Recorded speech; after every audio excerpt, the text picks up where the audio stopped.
Bonjour à tous et bienvenue sur cette première vidéo qui va traiter de l'airsoft sur cette chaîne. Et aujourd'hui, on va parler sur la première réplique, le VPX de chez Vorsk.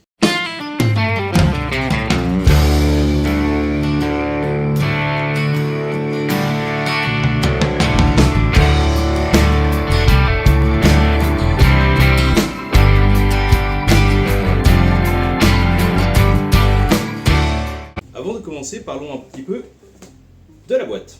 Alors je vais éviter de m'éterniser un petit peu comme certaines personnes sur la boîte, mais sachez que déjà en termes d'esthétisme on est sur quelque chose d'assez sympa. Pour ce qu'on va retrouver à l'intérieur, ça va être très sommaire. Hop. Super, je fais tout tomber. Du coup à l'intérieur nous allons retrouver un petit éclaté technique. C'est très sympa si jamais vous avez de la casse au niveau des pièces pour avoir les pièces référentes. Ensuite le livret d'utilisation. Donc au cas où si vous ne savez pas utiliser une réplique, vous avez les bases et c'est assez sommaire. Le petit jeu de clé Allen, le petit patch qui va bien chez Vorsk. On va en profiter, hop, voilà.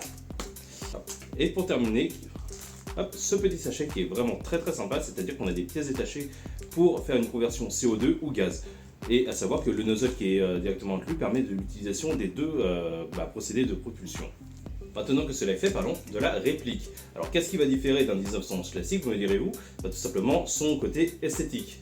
Nous avons un frein de bouche qui a été rajouté, nous avons également une glissière de culasse qui a été rallongée comme sur les modèles avec Kappa. Nous avons un aératoire de culasse un peu plus long qui va permettre justement de ramener la glissière plus facilement. Bien sûr le RMR ainsi que sa plaquette et un talon de puits de chargeur un peu plus évasé, facilitant l'introduction des chargeurs. Pour le démontage de la réplique, ça se passe exactement comme sur tous les modèles 1911. Hop, on va déjà retirer le chargeur.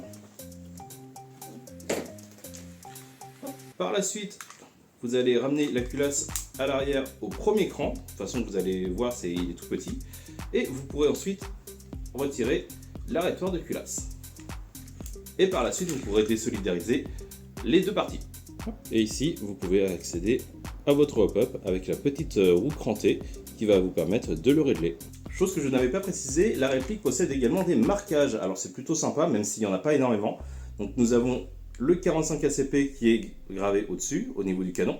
Nous avons également le modèle de la réplique, le VPX, et nous avons le numéro de série avec le petit hexagone français pour préciser que du coup ce sont des répliques qui sont prévues sur les normes européennes. Malheureusement étant en intérieur, je ne pourrais pas vous faire de test de tir, mais par contre je peux quand même vous montrer le blowback.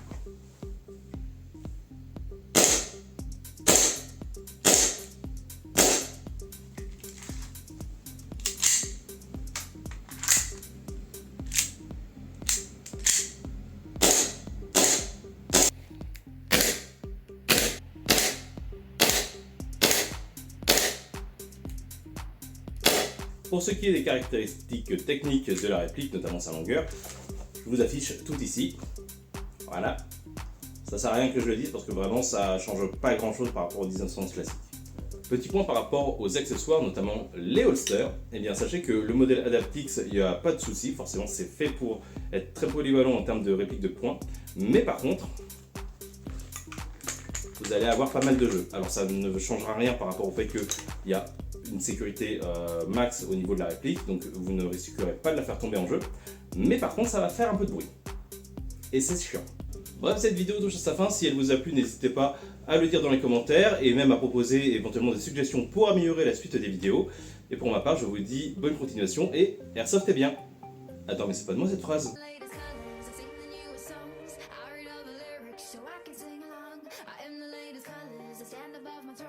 Waiting for an invite to never come along. I am the